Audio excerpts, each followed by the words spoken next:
Coba gas ya. Wow.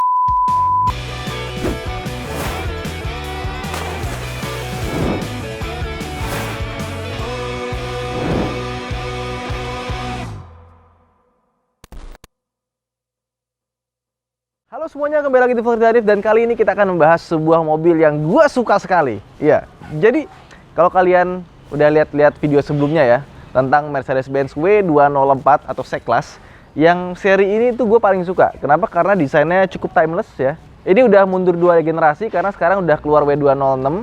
W204 ini dilihat tuh masih ganteng, masih cakep. Dan juga W204 itu salah satu Mercedes-Benz yang paling bandel. Ya, bandel sekali nih mobilnya, suka lari-lari soalnya. Nah, ini lebih keren lagi. W204 aja keren. Ini adalah W204 Coupe. Wede. Pintunya cuma 2. Dan ini adalah varian yang C180. Makanya harganya masih cukup terjangkau. Nah, buat teman-teman yang penasaran dengan mobil ini, jangan lupa untuk like dan subscribe karena kita akan bahas tentang Mercedes-Benz C180 W204 Coupe.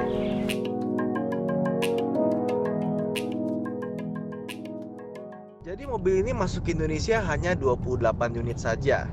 Dan Mercedes-Benz Indonesia sengaja memasukkan khusus tipe ini untuk mengadakan one make race W204 di tahun 2012 silam. Om Fitra Eri sempat memiliki mobil ini dan ia juga ikut balapannya. Bahkan ia juga mendapatkan juara pada saat event tersebut. Jadi mobil ini sekarang posisinya lagi dijual, dan kalian kalau mau beli itu bisa kontak nomor di deskripsi atau di pin komen di atas. Nah, W204 yang Coupe C180 manual, ya ini manual. Jadi kalau misalkan kalian ganti LSD, ini tenaganya udah cukup buat kalian pakai drifting. Nah, dibandingkan dengan W204 biasa, yang Coupe ini dia punya perbedaan di velgnya. Pertama, dia velgnya sudah pakai velg AMG. Ini dia nggak begitu besar karena cuma 17 inci. Dan kalau nggak salah, varian yang C250 dia sudah pakai velg AMG juga yang 4 pintu. Nah, terus ke bagian belakang, nah ini bagian sini ya. Ini motongnya tuh cantik banget. Ini pas ngeliat dari samping sini ya, ini top banget mobil. Terus yang gue kurang suka, dia kan sudah coupe ya, maksudnya biasanya coupe itu untuk mobil-mobil yang 4 pintu dia dibikin frameless. Tapi ini belum frameless, ini masih biasa aja. Waduh. Dan ini dijual dengan harga yang sangat terjangkau, tidak sampai 400 juta. Karena C250 aja yang 4 pintu itu masih ada yang jual di harga 300-an. Jadi nambah dikit dapat yang 2 pintu. Jadi semakin mahal sedikit tapi pintunya semakin sedikit, semakin keren di jalan. Jadi kalau dipakai buat nongkrong itu keren banget. Dan kalau misalkan kita ganti LSD belakangnya, udah nggak cuma sekedar nongkrong, bisa dipakai buat drifting. Ini pintunya dia agak sedikit lebih panjang dibandingkan dengan W204 biasa, dan wheelbase-nya dia lebih pendek. Terus ke belakang, dia ada sedikit ducktail di sini berwarna hitam. Dan bumper belakangnya, ini sepertinya udah diganti ya. Ini ala-ala C63 karena dia punya 4 buah knalpot di bagian belakang. Oke, kita buka bagasinya. Nah, di bagian belakangnya ini, bagasinya surprisingly meskipun dia lebih pendek, ternyata dia masih sama luasnya dengan W204. Ini gede banget dalamnya. Terus pas kita lihat bagian bawahnya ini, dia punya ban serep ukuran full size dan toolkitnya taruh di atasnya. Jadi untuk practicality, ini mobil masih cukup bagus meskipun dia coupe. Nah, di sini ada sebuah antena tapi bukan shark fin, modelnya kayak pole kecil seperti itu. Di belakangnya kacanya lebih panjang dan dia sudah lengkap dengan defogger tanpa ada wiper. Biasa kalau sedan memang nggak ada wipernya, kecuali Evo ya.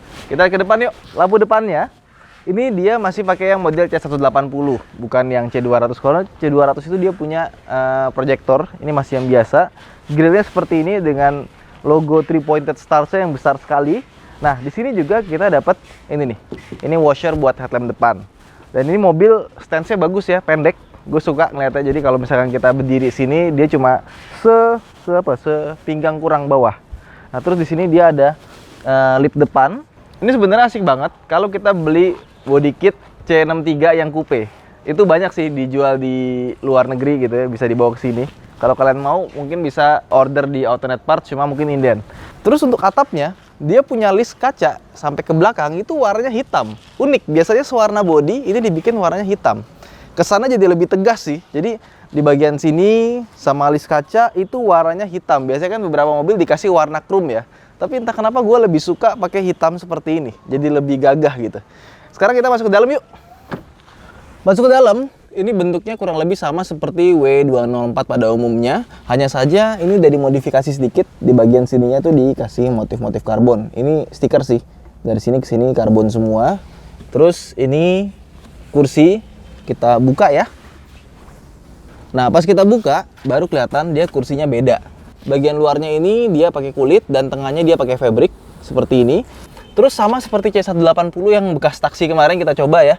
Dia untuk maju mundurnya dia masih pakai manual. Tapi untuk recliningnya sama ngatur ketinggiannya itu dia sudah pakai elektrik. Tapi buat mobil ini itu maju mundurnya pakai manual itu masih bisa dimaafkan. Kenapa? Karena kalau kita buka belakang, kalau kita pakai elektrik itu majuinnya pasti lama kan. Ini bisa langsung kita majuin, langsung bisa kita mundurin. Gitu. Kalau dia pakai elektrik kan pasti nunggu dulu, nit gitu, nggak bisa langsung seperti ini. Nah, bagian belakangnya sekarang kita coba duduk ya. Untuk tinggi gue 170 cm, jujur aja ini kepala mentok. Disenderin lagi lebih mentok lagi. Tapi gue masih dapat legroom, ini masih sedikit sisanya. Ya kalau kita nggak terlalu nyender gitu, kita begini gitu ya, ini masih oke sih. Kalau kita malesan gini juga bisa, cuma nanti nggak bagus buat tulang punggung kita jadi bengkok. Jadi kalau mau duduk itu paling bagus adalah kita tempelin pantat kita ke paling ujung, habis itu kita bersandar dengan sempurna. Cuma kalau kayak gini, kepala kita mentok, harus agak ke depan seperti ini. Ya so far, ini kalau nggak jalan jauh sih menurut gue masih oke, asal kita nggak nyender aja sih. Ini masih oke banget legroomnya. Ya, sekarang kita buka lagi seperti yang gue bilang. Ini bukanya gampang. Karena slidingnya seperti gue bilang tadi belum elektrik. Dan di sini, ini gue suka banget. Dia punya seat belt itu, dia bisa maju ke bagian depan untuk railing bawahnya. Jadi pas kita pakai itu, dia lebih pas sama badan. Oke, kita starter mobilnya ya. Kita nyalain AC-nya. Nah, jangan lupa kalau naik Mercedes-Benz itu selalu dipencet nih untuk sirkulasi AC-nya, biar dia ngambil dari dalam. Karena biasanya beberapa mobil itu kita nyalain, dia langsung ngambil sirkulasi dari luar.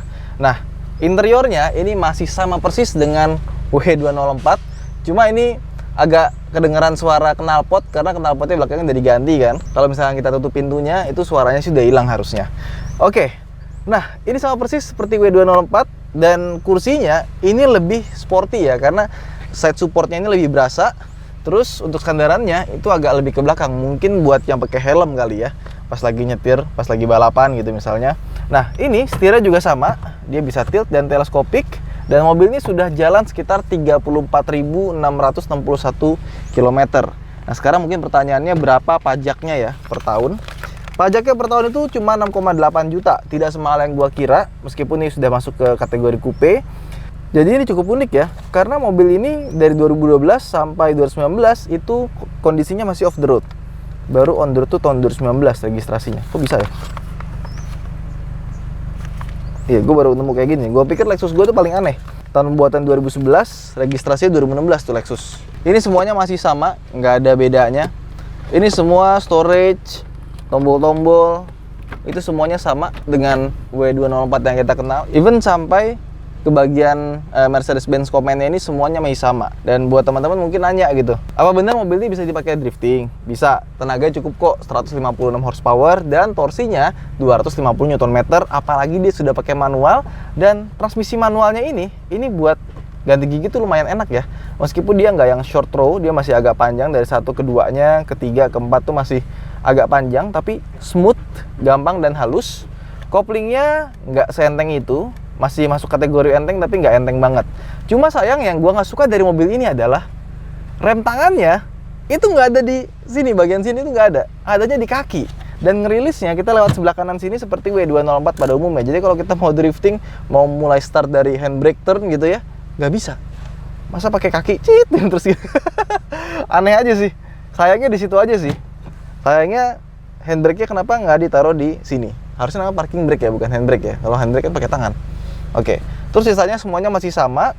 Setirnya digenggam enak sekali, dan kalau kita mau matiin stability control atau ESP-nya kalau menurut Mercedes-Benz itu ada di sini. Kita masuk ke settings. Oke. Kita masuk ke assistance. Nah, ada ESP. Ini on ya. Switch off with OK. Kita pencet OK yang lama akan masuk off. Ada tulisannya di sini mobil lagi ngesot ya. Kita matiin aja, kita onin aja karena ini bukan mobil gua, punya temennya Noval by the way.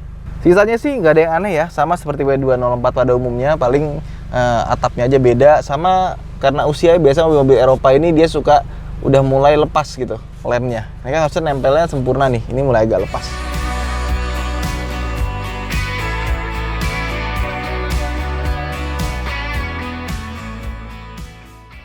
Wah, ini posisi duduknya enak banget ya. Lepas rem tangan udah. Sama yang agak sedikit mengganggu ketika narik ini ya, narik seat belt itu agak jauh karena pilarnya agak ke belakang. Ini posisi gue paling pas sih karena gue kalau ngepasin mobil itu biasanya start dari kakinya dulu. Kalau kakinya udah pas sama kopling sama ini baru kita atur tangan sama atur sininya nih, si setirnya. Oke. Wih, wih, lu ngerasa nggak tadi? Buntutnya ini goyang. Tadi terus juga electronic stability programnya dia nyala. Mungkin karena jalannya agak licin tadi habis hujan ya. Wah, tenaganya lumayan juga ternyata. Iya. Setelah 3000 rpm langsung bes keluar tenaganya. Karena mesin turbo sih ya. Cuma memang secara features, ya ini featuresnya agak sedikit kurang ya. Kayak misalkan cruise control itu nggak ada. Biasanya kan ada cruise control sama limiternya. Dan di sini dia nggak ada eco modenya ya. Karena biasanya yang ada sport mode segala macamnya itu buat yang varian automatic.